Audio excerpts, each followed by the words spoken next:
মোহতারাম, একটি প্রশ্ন। বর্তমানে বিবাহ অনুষ্ঠানে বক্সে গান বাজনা চালানোর কারণে ঘুম যাওয়া যায় না, এ থেকে বাঁচার উপায় কি? এটা নিষেধ করবেন। ইজাউল মুমিনে হারামুন, মুমিন ব্যক্তিকে কষ্ট দেওয়া কবিরা গুনাহ। এটা যারা করে কবিরা গুনাহ। আবার সে তো জেনা ব্যভিচারের সাথে জড়িত। গান, অশ্লীল গান তো জেনা। আল গানাও ইয়নবিতুল নিফাক কামা তুনবিতুল মাউ জারা। জেনা গানে কলবে জেনা উৎপাদন করে, যেভাবে পানি দিলে ঘাস লতা পাতা ফুল ফসল জন্মে। আশা করি এই হারাম কাজটা আমার সমাজে করবে না। ধন্যবাদ। হুজুর, অনলাইনে দেখলাম শেখ হাসিনার ব্যঙ্গচিত্র বানিয়ে, আমি কিল্লারের নামটা কয়ে লিছি, বলে নাম কইছি অমুকের, আমি ওর নাম বলি না, আল্লাহ যাতে না বলায়। ব্যঙ্গচিত্র বানিয়ে একটা মঞ্চে ফাঁসি দেয়। কারো ব্যঙ্গচিত্র ইসলামে জায়েজ আছে কিনা?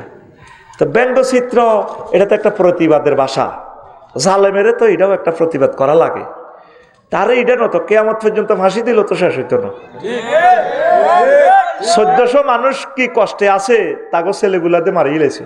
আর উত্তরে মারলে তো আমি মরে যাইম গে। আহা, আর আব্বা রাফিউল্লাহরে যদি কেউ মারে আয় শেষ হয়ে যাইম গে। এইভাবে তো প্রত্যেকে তার সন্তানের ভালোবাসে, বাসে কিনা? তেরে কি ফাঁসির রশি সব বেজ্জিত বেড়া, রেলর লটকালি বেড়া, থো বেড়া। পুলিশের নতুন পোশাক, চৌকিদারের লুক, অপমান সইতে না পেরে চাকরি ছাড়লেন পুলিশ সদস্য। চাকরি গেছে, খবর পেয়ে নববধূ দাও অন্যজনের হাত ধরে। এই নিয়ে কিছু বলেন? এটা রাষ্ট্রের পোশাক, প্রয়োজনের পরামর্শ দিবেন, পোশাক আরো স্মার্ট করবে, অসুবিধা নেই। চাকরি ছাড়ার দরকার ছিল না। আর বাবি সাহেবা বোঝা গেল আগের থেকে উনি ফরকিয়া জড়িত। আমার পুলিশ ভাইয়ের টাকা খাই হেতি হেমনে হেমনে, এই জন্য চাকরির কথা কই, ওই সিস্টেমে উদা হয়েছে। কেমন? আল্লাহ আমাদেরকে হেদায়েত করক। এই ফরকিয়া করা মারাত্মক গুনাহ। আসাধ্য জেনা আন্তাজনি হালিলাতা জারিক।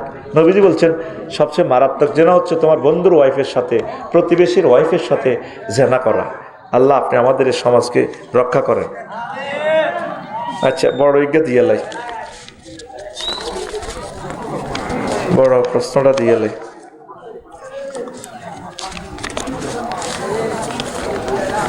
আচ্ছা, বড় প্রশ্নটা দিরে। আচ্ছা হুজুর, দেলোয়ার হোসেন সাইদিও সালাউদ্দিন কাদের বলছেন আপনার বানানোর ট্রাইব্যুনালে আপনার পতনের পর আপনার ফাঁসি হবে। তাদের ভবিষ্যৎবাণী কি সত্যি হয়ে গেল? মাজলুম তো তারা যা দোয়া করছে কবুল হয়ে গেছে। সালাউদ্দিন কাদের মানব রচিত মতাদর্শ করছে, দল করছে, কিন্তু তিনি মাজলুম, তিনি অন্যায় করে না। ওনারা আগের থেকে রাজা বাদশাহ ফ্যামিলি, কত উচ্চ বংশের লোক জানেন? ফজলুল কাদের চৌধুরী সাহেবের ছেলে। আল্লাহু আকবার। আল্লাহ ফজলুল কাদের, সালাউদ্দিন কাদের চৌধুরী সাহেবের কবরকে নূরে মুনাওয়ার করো। আমি কোনো এমিয়ার দলের ন, তবে আমি ওনার সাহসিকতাকে, ওনার জ্ঞান প্রজ্ঞার নেতৃত্বকে ভালোবাসি। আল্লাহ আমার প্রিয় ভাইয়ের সাথে আমার হাসর নসর করিও। আমার ভাইকে তুমি ক্ষমা করে দাও। আর সাইদি সাহেবের জন্য এমন কোনো বিতরণ নামাজ নাই যেখানে আমি নাম ধরি ওনার জন্য দোয়া করি না। এটা আমার শিডিউল দোয়া। এতদিন তো আমি ডরে কইনো। সাইদি সাহেব এবং নেজামি সাহেবের জন্য আমি বিতরণ নামাজের নাম ধরি দোয়াটা শুডাউন করি। আজকে আমি বলে দিলাম গোপন আমলটা, বুঝছিস? আল্লাহু আকবার। ওনার সাথে সরাসরি জেলে দেখা হওয়ার সুযোগ হয়েছে। কলিজার সাথে কলিজা লাগাইছি রে, সব কথা বলা যাবে না, সিস্টেমে আল্লাহ দেয়া করেছি। আমিন ক। সব কথা কইতাম না। আর বয়সও কমিয়ে ইয়ের কইলেও অসুবিধা কি? মরিয়ার ন যাইও, এমন আঙ্গরে মারিয়ে লাগবে অল্প সময়। দনগুণ অত্তর হয়ে যাইব, তাগুর দনটা অত্তর হয়ে আবার হুজুর কোবাইব লেই রাখ। কথা ঠিক কিনা? দোয়া হইতেছে হ্যাঁ, তারা কোন দিনে আইব না লই আনবো আঙ্গরে কোবাইবার লাই। এই আর হরে এইগুলো আফাল্লানি অবস্থা হইব। জাহাঙ্গীর কথা বুঝবি, বিপদ হইলে জাহাঙ্গীর সময় থাকতে কোরআনের ভিতরে হাঁদা। কথা ঠিক কিনা? জাহাঙ্গীর রে খাদা হইলে উড়াই কান্নে রশি দি, কি দি কেরানে কামন। এটা হলো হাবলুল্লাহ, এটারে আল্লাহ কেছে, এটা আয় আল্লাহর রশি। আদম সফিউল্লাহ রে যেদিন আল্লাহ জান্নাতে তো আলা দিছে, আল্লাহকে কাঁদিও না, রশি আলাইও। এ তোর ছেলে মেয়েরা যদি ফাইম্মা ইয়াতিয়ান্নাকুম মিন্নি হুদান, হুদান হয় হাবলুল্লাহ, যদি কোরআনের রশি আইয়ে তোমার ছেলে মেয়ে জীবনে কোরআনের রশি ধরবো, আই ক্যারাম লাগাই দেখছি আর সাজিমে করে তোমার টানি আমি জান্নাতে লইয়া নিয়ম সুবহানাল্লাহ। এই কোরআনের রশি যারা দৈত্য ন এগুলো আফার মতো হয়ে যাব, কথা ঠিক কিনা? শুধু ক্ষমতা ক্ষমতা চিন্তা করে জাঙ্গিরিয়া মরি যাবি কি হিগুন তো হালাইবার জায়গা আছে, তুই হলে তুই হইতি না সিএনজি স্ট্যান্ডে চাঁদা কদিন খাইবি গোলালু আর দালাল বাগলা গুলি এলাইব কোরআনও হান্দাই যা লিল্লাহে তাকবীর। আঙ্গ আলেমের ঘরে মারবি, ফিস সাহেবের ঘরে মারবি, মারি কদিন খাইবি, মারি কদিন চলবি? কইছে না একটারে গুলি করি একটা খাড়াই হতে আটটি খাড়াইতা। আমার 1,20,00,000 কাউমি আলেম তৈরি হয়ে গেছে ইনশাল্লাহ, আমিন ক। আঙ্গ সরকারি গুণের মারার হর আমাদের কাউমি ভাইয়েরা দিনের মশাল লয়ে দাঁড়িয়ে যাবে ইনশাআল্লাহ।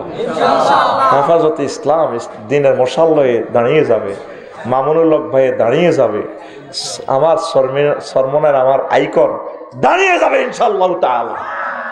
আল্লাহর পক্ষ থেকে দাঁড়াবে তারা, আমিন ক। এগুলো আল্লাহর কৌশল। আমার কোনো সন্তান নাই, আমার বোনের 2টি জমার সন্তান আছে, আমি যদি তার একটি সন্তান এনে পালন করি, সে আমাদেরকে কিভাবে ডাকবে? মামা মামি নাকি বাবা মা? কোনোদিনও মামা বাবা মা বলতে পারবে না, নাউজুবিল্লাহ, কবিরা গুনাহ। মামা মামি বলবে। মাসালাটি জানতে চাই। হ্যাঁ, এটাই মাসালা। আচ্ছা, এরপর আরেকটা, শিয়া মুসলমানের গজল শোনা যাবে কিনা? কি শিয়া মুসলমানের জন্মদিন পালন করা যাবে কিনা? কিসের জন্মদিন? আবাদত করেন জন্মদিন মৃত্যুদিন মিয়া। তা শিয়া মুসলমানের গজল শোনা, ওদের সাথে সম্পর্ক রাখিয়েন না। তারপর সুন্নি মুসলমান আর শিয়া মুসলমানের মধ্যে ব্যবধান কি? এটা বিশাল বড় প্রশ্ন, এটা আপনি অনলাইন সার্চ দিয়ে জানবেন, বুঝছেন? এটা এক কথা জবাব দেওয়া যাবে না। দাঁড়িয়ে রাখার বিধান কি ও দাঁড়িয়ে কতটুকু রাখা ওয়াজিব? দাঁড়িয়ে রাখার বিধান হলো ওয়াজিব, সকল নবীগণের সুন্নত, এক মুষ্টি রাখবেন, এক মুষ্টি, বুঝছেন? তবুও মাসলাতে আছে ছোট করে রাখলেও কোনো রকম মামলা থেকে বাঁচবেন, তবে পরিপূর্ণ সুন্নত হলে এক মুষ্টি রাখবেন, এক মুষ্টির উপরেই আপনি কাটতে পারবেন। আবু বকর ওমর রাদিয়াল্লাহু তাআলা আনহু দাঁড়িয়ে কাটতেন, স্মার্ট করে রাখতেন, অনেকে এত লম্বা করে রায়। হজে একটা দেখছি দাঁড়িয়ে হাতের আড়ু আমান, নাউজুবিল্লাহ। ওয়াফুল লোহা হাদিসের মানা নিয়ে গেছে, দাঁড়িয়ে ছেড়ে দাও, ছেড়ে দেওয়ার কথা অর্থ বুঝি তোর ঠ্যাঙ্গের তলে দাঁড়িয়ে লাবি, হিসাব করতে বললে হিসাবে ইয়া করিব। আরো বাবির লগে কত কাম আছে না, তো এই সময় কি হইব ঘটনাটি? খাড়া ইস্কনের ধরে বেটা। তাবিজ দেওয়া ও রাখার বিধান কি? এটা হারাম। আল্লাহ নবী চিকিৎসা করছে 3 রকমের, ফুঁক দিছে, খাইছে, ডলছে, তো তাবিজ তো নাই। মানে আল্লাহ আমি মাতান ফাঁকা 10 টাকা। হুজুর তাবিজ ব্যবসা করিও না হুজুর, খবরদার। ফুঁয়াই পয়সা লেবা, পয়সা যা লইতে আরো যত লাখ টেয়া জায়েজ আছে, তবে বোতল ভরি হানি দিলে তো দিলে তো টেয়া দেয় না। বিপদ কি হুজুর এক জায়গায় আছে, আমরা যদি কন্ট্যাক্ট না করতাম টেয়া দিত না, তো সাইকেলও চালাইতে ইত্যার না। জাফলঙ্গ আজ করছি 150 টাকা দিছি, রাত 2টা বাজে মাইক দিছে, গাড়ি লেগেছি কদমতলি, তো তৎকালীন 1800 টাকা। কইলাম তো ভাই 150 টাকা কোন দুঃখে দিলেন? না আঙ্গো 150 টাকায় এমনি নি কন্ট্যাক্ট শুরু করে দিছি, আগে একটা চুক্তিপত্র, সোজা কথা। তো হুজুরে আল্লাহ তাবিজ দেয়, হুজুরে আল্লাহ আচ্ছা, আর বাড়ি যে বাড়ি হওয়ারা দেয় হেতের বেতন 15,000 টাকা, তাহলে হুজুরের কেন 5,000 টাকা বেতন দেয়? তো করে কে কো হুরাইবি কালাম বাদ দিকে চাহ বলা ভালো আছে, খান খানা সুন্দর কালাম কালামে ঘুমাইনি রে। এই ছাত্রগুলো টিকে গেছে ইনশাল্লাহ, আমিন ক। আমিও চাইছি হিডি যাক গই বেটা, কাপঝাপ করে বেটা, কাই চাই ছাত্র কমক, কমলে বালা, কমলে হড়া বালা হয়, হাতের লিয়া কাটতে আরি, হড়া হড়াইতে আরি। আজ যে কইছি শেষ মোনাজাত দিম ক্লাস 9-এ, পোলান আছে 74কে, দুগে আসিল। এখন যে শাস্তি দিছি দিনের কত নির্যাতন করছি, কিরে তোরা রয়েছ হুজুর আপনার কইছেন থাকবেন দোয়া মনে, তো দূরেশ্বরী বাড়ি গেলে মৌসুমের কলজার লগে কলজা লাগায় দোয়া করছি, দুগে বালা দোয়া যদি কবুল আমার দুগে কারবার হয়ে যাবো, ঠিক নি রে? তোরা যেগুলো আছো তো আমার বহুত সারিছে আলহামদুলিল্লাহ। আর অনলাইনে আর কলিজার টুকরারা Netherlands, France, Portugal, South Africa, America, এ গ্রহে আমাদের কথা শুনবে তারা। আল্লাহু আকবার। এর চেয়ে আনন্দ আর কি? আমেরিকার ভিসা ফাটা দিতেছে আমার লাই, কলজের টুকরার একটা টিয়া অনেন 60 লাখ টাকা তুই জমা দিয়ে আমেরিকা যাস, আর কলজের টুকরারা পার আইয়ের আপনার অপেক্ষায় আছে। আমিও ছুটি জমাই রাখছি, আমিন ক আমার অর্জিত ছুটির জমাই রাখছি, মনের মতো আড্ডা দিব, জমবে আড্ডা ইনশাল্লাহ। আল্লাহ সারা পৃথিবীর দরজা আমার জন্য খুলে দাও। আসসালামু আলাইকুম। ওয়ালাইকুম মোহতারাম, একটা প্রশ্ন, জমি দোকান কট দেওয়া ও নেওয়ার বিধান কি? কট মানে কি? তা লাগিত দেখেন, টাকা তো পরিপূর্ণ টাকাটা হবে না, টাকা একটু বেশ কম করিয়েন, বুঝছেন না? নশুদ হয়ে যাব, ফদলুহা রিবা। আচ্ছা গেল, এটা কিতা? ওইটা তো প্রশ্ন জবাব দিছি। মাগো কড়ারে করছ হুজুর, আপনার নিজের বানানো ট্রাইব্যুনালে নিজের ফাঁসির রায় ভবিষ্যৎ রাজনীতিবিদদের এটা দেখে শিক্ষা নেওয়া উচিত, এ নিয়ে আপনি কিছু বলেন। হুজুর, আফার বানানো নিজের ট্রাইব্যুনাল মান হাফারা হুফিরা, নবীর হাদিস তো কত বছর আগে নবী কথা এটা কইছে। মা গো, নবী কোন ক্লাসে উঠল, কোন ব্যক্তির ছাত্র, ওনার শিক্ষকের নাম আল্লাহ, ওনার শিক্ষকের নাম দুইটা শব্দ, মান হাফারা হুফিরা। যে কারো করলে খাত গুণে সে খাতে নিজে পড়ে। সাদি সাহেব কইছে যে পুলিশ আর কোরআনের কর্মী করে ফিডার, আমনে নিয়োগ দেওয়া পুলিশ আমনে নেতা কর্মী করে ফিডাইব। ফিডানি কালাম ভাই, আমার হচ্ছে কালাম ভাই কোনো মাফিয়া দলের নিয়ে আর ডর লাগে, এত তো লাগে কোরআনের বাপ। আমিন করে মঞ্চ কোনো মাফিয়া আসেনি, কোনো মাফিয়া টাফিয়া লইও নাই। 16 বছর মাফিয়া করলে কথা পুরো অরিজিনাল ওষুধ বেচতে পারি না, গাইড ওষুধ মাজলুম আমার ভাই। আল্লাহ এত সুন্দর চেহারাটারে কোরআনের জন্য কবুল করো। বুদ্ধ হিডাকে ভাই, হ্যাঁ বুঝি তো চেহারা বুঝা যায়, এটা দেখলে আল্লাহ যদি নাট বলতে ঘুরে দেয় মদিনার দিকে চলিয়ে যাবো ইনশাল্লাহ। আমিন করে ও কালাম ভাই আরো তো চেহারা দেখলে মাফি এলাই ডরে সব কথা কইলা, কত করে তোরা কব আসবে না গেছিনি আফা বিচারকও তাদের, ওনার নিয়োগ দেওয়া তত্ত্বাবধায়ক উপদেষ্টা কোনো বিচারক নিয়োগ দিছেনি। অ্যাডভোকেট এখন হেমিয়ার আমলে অ্যাডভোকেট তাজুল ইসলাম শিশির মনির এখন কিন্তু আগে এই অ্যাডভোকেট এগুলো শুধু মামলার নাম পরিবর্তন হয়েছে, আগে আসিল সাইদ হিসাব নাজামি সাহেব, ওর নাম এখন পাল্টিছে অ্যাডভোকেটও এখন। ও মা গো, লিল্লাহে তাকবীর। কারো করে গুলি করছ এমনে টিকেট টি বসা সাদা আঙ্গুলি দেন এনে মারস, তোর দিকে কোগা 3 গা হাঁদারিস, তুই গুলি মারতেছ তোগা, তুই খাবি 3 গা। মাগো এ ওয়াজ করছি কিন্তু সাইদ হিসাব কুমিল্লা টাউন হল ময়দানে, তখন আমি ক্লাস 9-এ পড়ি। লাকসম তো বাড়িতে হাঁটি গেছি, তখন বাসও এভাবে ছিল না, উনি এভাবে দেখাইছে হাতটা মনে আছে আমার, আমরা ফ্যাশন থেকে ছিলাম, মনের জন্য নূরে জলজলার, কি মজার মানুষ উনি এমনি দেখাইতেছে। সব আইডি আমরা ক্যাসেট করে রেখেছি। আল্লাহু আকবার। হুজুর আসসালামু আলাইকুম, শুনতে পেয়েছি আপনি নাকি চান না যে আমাদের নোয়াখালী বিভাগ হোক, এই বিষয়টা কি আসলে সত্যি কিনা? এটি আপনার স্নেহের মুজাহিদ। এটা কে কইছে? এটা মিথ্যা কথা। আমি চাই নোয়াখালী বিভাগ হোক, কুমিল্লাও বিভাগ হোক। কাল্লা দেবিদ্যার দোয়া করছি কুমিল্লা বিভাগ হোক। তবে আমি চাই কি জানস, 10টা 59 মিনিট 58 সেকেন্ডে কুমিল্লা বিভাগ ঘোষণা হবে, আর 60 সেকেন্ডে মানে জাস্ট 11টা হয়ে যাবে নোয়াখালী হবে। আমি এটাই চাই।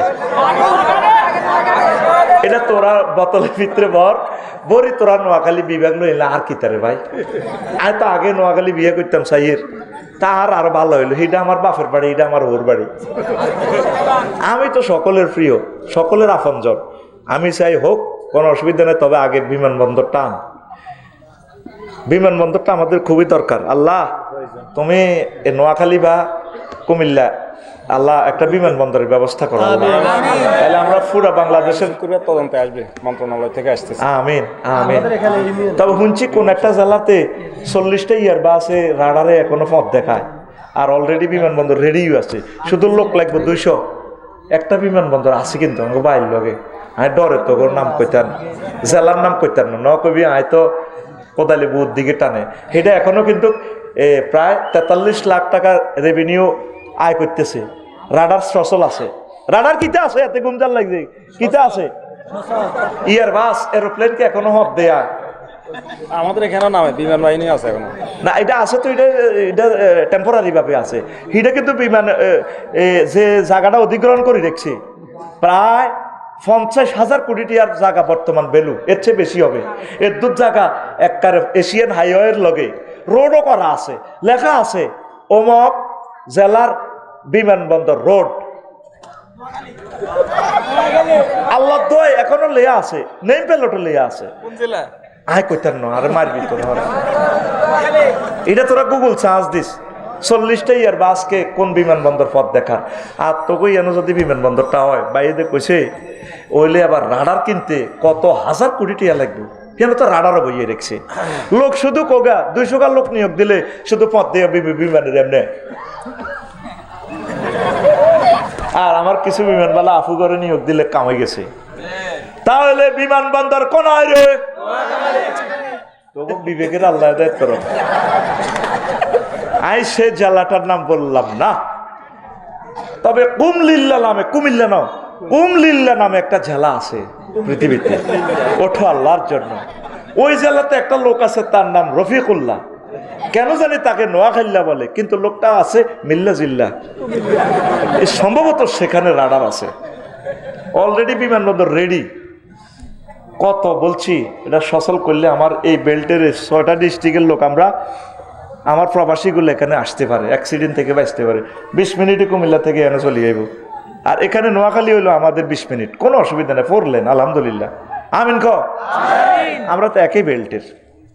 আচ্ছা, গান বাজনাও টিভি দেখাও অন্যদেরকে দেখার সুযোগ করে দেওয়া কি গুনাহ? মারাত্মক গুনাহ। হুজুর সালাম আলাইকুম, শুনতে পেয়েছি আপনি নাকি এটা বলছি। আচ্ছা হুজুর, টাকা খেয়ে ভোট দেওয়া কি জায়েজ আছে? তুই টাকা খাইবি কে? একবারে গরিব হইলে খাইতে পারবি, তবে ওনার দোয়া করিস। টাকা ভোট দেওয়ার শর্তে টেয়া লচ্ছে বলে দেন, গরিব মানুষ, আল্লাহ তো আপনি তো ভোট টিয়ার মালিক, দেন খাই। আর হে সিটারি করল কা, তাহলে সিটারির অব্দি বাটপারে যাবি আর তুই। তবে তার হকটা নষ্ট করছে, তাহলে দোয়া করলে সর্ব ধনী যারা আছে তারা খাইও না, কিন্তু সমস্যা তো হলো ধনীরাই মালটা খাইব। 3 লাখ করে আনবো কেন্দ্রলাই, কিছু সবুজা সাগরকে অল্প কিছু দিব কই ঘুরাইব, হুদা মাল খাই নেবে হাতে, ঠিক না? ধন্যবাদ। হুজুর, আমার আইডি কার্ডের নাম ভুল হওয়ার কারণে একজন প্রার্থী তার নিজের টাকা দিয়ে তার ঠিক করে দিবে, কিন্তু তাকে ভোট দিতে হবে। এখন আমার করণীয় কি? না, এই চুক্তি করা যায় যাবে না। তুই ইচ্ছা তোর এটা তো ঠিক করতে পয়সা লাগে না, তুই অনলাইনে ঢুকবি, তোরটা তোর ঠিক হয়ে যাবে। এনে এমবি যা 4 আনার এমবি খরচ যাবে, তুই উপজেলা প্রশাসনে যাবি, নির্বাচন কমিশনার সাত তোর এটা ঠিক করে দিব। তোর হাতে এটা শর্ত করে রাখা, ঘটনা কি করি দেখ, ভোট তুই চয়েস মোতাবেক প্রার্থীরে দিবি। আমিন। হুজুর, আমাদের সমাজে কিছু মানুষ বলে যে বিয়েতে গান বাজনা হয়, যে বিয়েতে গান বাজনা হয় সে বিয়ে নাকি অতি তাড়াতাড়ি ভেঙে যায়, এটা কতটুকু? হ্যাঁ, এটা আল্লাহর গজবের বিয়ে, তো হারাম। গান বাজনা হয়েছে বিয়ে হইবে, এইগুলোর ফলামাই হইলেও তো ঝাড় গইব, জানা তো জানা, মারাত্মক গুণা এটা। গান বাজনা করি আপনি বিয়ে করলেন, আপনি তো এটা হারাম কাজ করলেন। হুজুর, আজ রাত 2 ভাই আমি প্রবাসে থাকি। হুজুর, আমার বড় ভাই মারা গেছে, এখন আমি আমার ভাবিকে বিয়ে করতে চাচ্ছি, কিন্তু আমার মা বাবা তাতে রাজি নাই। এখন আমার করণীয় কি? মহিলার দুশ্মন তো মহিলাই। তোর মা কইব কি বুঝতি, যাই যা কবে হেতে আর একলারে খাইছে, তোরাও খাইব। তুই এ ভাবিরে এই শর্তে বিয়ে করবি, বলে ভাবি আমি তোমাকে আপন করে রাখবো, আমার ভাই বাতিজাগুলো থাকবে, তাও আমার শর্ত হলো আমি আরেকটা বিয়ে করব। তুমি আবার আমার মামলা টামলা দিও না, রাগ করিও না। আমি কুমারী একটা বিয়ে করবো, তোমারও মুরব্বী হিসাবে রাখি দিব। সা ভাবি রাজি হয়নি, ওই তো ন। ওরে মা গো মা, হিংসুক কমিটির হুরা মহাসচিব না আফা গ্রুপের লোকেরা, ঠিক না? কারণ ভাবির যদি বয়স 35-40 হয়, তুই যখন ত্যাগেরা যুবকাঙ্গ কালামের মতো হইবি, তখন ভাবি এসকেরা, তখন আবার তুই আবার পড়বি বিপদে। এল্লা তোর মা বা চাইতেছে বাজি তুই কুমারী কর, তুই ভাবিরও করবি কুমারীও করবি, একসাথে 2টা কর ইনশাল্লাহ। আমিন ক। আমার এই প্রিয় বোনেরে ভাবিরে রেখে দে, এই মানুষটারে দৌড়েস না, আল্লাহ তোরে বরকত দিব। আমিন। তবে আবেগে হর ইচ্ছা, বয়সের সাথে মিউচুয়াল কর। প্রয়োজনে ভাবির এটা বুঝা পেলে ভাবি আপনার রাজি নি হরে, কিন্তু কাবজাব করতে ইতেন না। এখনো না ভাবি, পরে তো তুমি আমার আপন, তখন কই পিঙ্কু এদিকে আসো, তখন তো তোর মালিকানা চলে যাবে ইনশাল্লাহ। আমিন করে। আমি সৌদি আরব প্রবাসী, কিন্তু আমার কোম্পানি বলে যে তুমি জোহর এবং আসর মাগরিব এর নামাজের সাথে আদায় করার জন্য এখন আমার করণীয় কি? না, জোহর আসর কোম্পানি বলে যে তুমি জোহর আসর নামাজ একসাথে পড়ো, আসর আর এসা একসাথে পড়ো, এটা আর কি। ও জোহর আসর একসাথে পড়বে যদি আপনি টোরে থাকেন, জমে বাইনা সালাতাইন, কোম্পানি তো ঠিকই বলছে। আর যদি আপনি আপনার বাসার কাছে থাকেন সৌদি আরব, আপনি এই পড়বেন, কারণ আপনি তো 2 বছর 3 বছর থাকার নিয়তে গেছেন, আপনি সেখানে মুকিম, আপনি এক ওয়াক্তে পড়বেন। আর মাগরিবের সাথে এশা পড়বেন যদি আপনি টোরে থাকেন, এটা জমা বাইনা সালাতাইন শাফি মাযহাব অনুসারে। তা আমাদের মাযহাবেও একটু কি লোকাল আছে, মাসালাটা আরও ভালো করে জেনে নেবেন। আমরা সফরে জমা বাইনা সালাতাইন আমিও করি পার্সোনালভাবে, কেমন, যখন আমরা মুসাফের হই। আর একটা প্রশ্ন, হুজুর আসসালামু আলাইকুম। ওয়ালাইকুম সালাম। হুজুর, যারা বিদেশে পলাতক আওয়ামী লীগ নেতাকর্মী, তাদের জন্য আপনার নসিহত কি? তারা কি জান্নাতি না জাহান্নামী? তাদের জন্য আমার ওয়াজ হচ্ছে, আমি তো 16 বছর তাগর ওয়াজ করছি না, তাকে টাকা খাইছি না, আমার বাইরে আমার ভালোবাসতো, আমি এখনো তাদেরকে ভালোবাসি, কিন্তু আফার গুতা নিয়ে মিছিল জাফি দেখায়। আমরা ওয়াজে কোনোদিন তাকে বিরোধিতা করি, কারণ হিগুনো আঙ্গল লোক। আবার জাঙ্গির গ্রুপের ইগুনো যখন চেঁচা খাইবো, আবার আঙ্গল কাছে চলি আইব, এখন এখন মার খেয়ে ফেলার সুযোগ দিছি। এই ফেব্রুয়ারি প্রথমার্ধে যখন নির্বাচনটা হইব, 6 মাসের ভিত্তি কোন চেঁচা খাই শরতে যাইব, সোজয় যাইব, এখন পরে আঙ্গরে বুঝবো। তো এখন আমার প্রিয় ভাইদেরকে আমি নসিহত করি, মানুষের টিআরডিজি যারা মারছে তাদের কাছে ফোন দিয়ে ক্ষমা চান। আর মাল তো কামাইছে, আমার বাইরে কামাইছে না, হেন ইন্দোনেশিয়া টোরে যাক গই, সিঙ্গাপুর যাক, জিয়ানে যাক, বিয়ে একটা করি মুসলমান মেয়ে করে, হেন অজ্ঞা বাচ্চা টাচ্চা বুড়া কালে দিতে এলে হয়তো হিয়ানের অজ্ঞা ফলা আল্লাহ দিলে সিঙ্গাপুরের রাজা হইব, খানায় কাবার ইমাম হইব, হইবনি। মালেডি নষ্ট করে লাভ নাই, সুইস ব্যাংকের লাভ নাই। আমার প্রিয় ভাইদেরকে চরিত্র হেফাজতের জন্য আমি বলবো যে তারা হোটেলে যাতে অকারেন্স না করে, তারা যাতে বিবাহ করে। কারণ এই শাস্তিটা তারা এখন ল্যাংডা রয়েছে গিলে জানেননি, কারণ বউ ছাড়া তো থাকতে ইত্য না, বউ রয়েছে এক দেশে, নিজে আরেক দেশ। আলেমদেরকে নারী দর্শন মামলা দিছে, এই জন্য তারা জিনা করতেছে।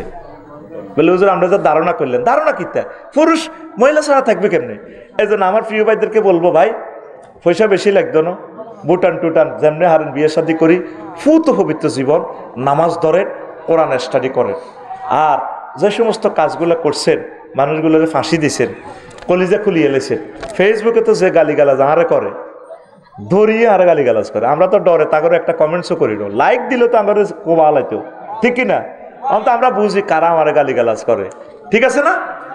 তো আমি আমার ভাইদেরকে বলবো, আপনারা আল্লাহর কাছে মাফ চান, আল্লাহ ভুল করছি, বুঝি নাই, ও মাবুদ ভুল করে ক্রস ফায়ার দিছি, এক একটা মানুষের 40টা মামলা দিছি। তারা করে জেলে জেল নিজে হয়ে গেছে তাদের। একটা মানুষের কালামবাড়ি যদি 40টা মামলা দেয়, কার্য দিবস হইলো, কার্যকাল হইলো কোড়ে, মাসে ধরেন ঝরে গেলে 8-9টা হাজিরা, তাহলে একটা মামলা ঘুরিয়াইতে মাস দিতে 4 মাস লাগে। 16টা বছরে তো লোকগুলা বিএনপি জামাতের লোকগুলা করে, ঠিক কিনা? গজবটা লাগে গেছে। তো আপনি এই মাপ চান আল্লাহ কাছে, আল্লাহ দেশে ফিরতে পারি আর নাই পারি তোমার ইচ্ছা, যদি এখানে স্টকে মরি কবর হয়তো এখানে হবে, যেখানে হোক আমি তওবা করছি, আমি আর গুনাহ করব না, আমি কোরআনের কর্মী হয়ে গেলাম, আমি দাঁড়িয়ে রেখে দিলাম, আমি ভুল করছি। আল্লাহ হাজার হাজার কোটি টাকা আছে, আমি কিছু টাকা রাষ্ট্রের কোটাগারে আমি গিফট করতেছি, আমার দেশের এই কোটি কোটি মানুষ বাঁচবে, আমি ঋণ খেলাফি আছি, আমি ঋণগুলো পৌঁছাই দিচ্ছি, আমার জন্য কিছু টাকা চুরি করে রাখি দিছি, আল্লাহ ন চলিউম কেমনে। আমি এইভাবেই আপনি নিজের বিচার নিজে করেন আস্তে আস্তে, আশা করি হায়াত তো যে কোনো সময় আপনি চলে যাবেন, আপনার প্রিয় ভাই আপনার অনেক আপনি ধরা পড়ে যাবেন, আপনি আল্লাহর কাছে মাফ চান। আর হকদারদেরকে ফোনে হইলেও তাদেরকে ফোন দিয়ে বলেন, ভাই আমি ভুল করছি, আমারও মাফ করে দিয়েন, রাষ্ট্রের টাকাটা রাষ্ট্রের যতটুকু পারেন দিয়ে দেন। আর না দিলেও মনে মনে নিয়ত করেন যে আমি দেব, এই নিয়ত রাখিও যদি মারা যান, আল্লাহ আপনাকে ঋণ পরিশোধকারী হিসেবে হয়তো হাসর করতে পারে, ঠিক কিনা? আর তারা কি জান্নাতি না জাহান্নামী, এটা কে জানে? এটা আল্লাহ শানু জানে। যদি কোনো লোক জান্নাতের কাজ করে, বোঝা যায় যে লোকটা জান্নাতের কাজ করতেছে, এতটুকু বলতে পারেন। জান্নাতি জাহান্নামী বলার আমাদের কোনো অধিকার নাই। তা আমি আমার পলাতক নেতৃবৃন্দদেরকে আমি এই কথাটাই বলবো, আপনারা নিজেকে নিজে আবাদত বন্দিগিতে নিয়োজিত করেন, পাপ থেকে ফিরে আসেন, বিয়ে শাদী সেখানে করে ফেলেন, অসুবিধা নেই, বিয়ে তো জায়েজ আছে, পয়সা আছে, করেন, জেনা করিয়েন না, নামাজ তরক করিয়েন না, জামাতের সহিত নামাজ পড়েন, আর এই সমস্ত পচা রাজনীতি থেকে ফিরে আসেন, কোরআনের রাজনীতি করেন। আশা করি আমরা একসাথে জান্নাতে যাবো ইনশাল্লাহ, ঠিক কিনা? আমরা সকল দল এক দল, আমরা মুসলমান, নাহানু মুসলিমুন, নাহানু মুসলিমুন। আমরা তো আওয়ামী লীগ বিএনপি বাগ করি না, সব আমাদের পার্টির লোক। আসো আমাদের কলিজাতে আসো, আমরা কোরআনের রাজ কায়েম করে জান্নাতের দিকে যাব, একটা কল্যাণমুখী রাষ্ট্র বানাবো।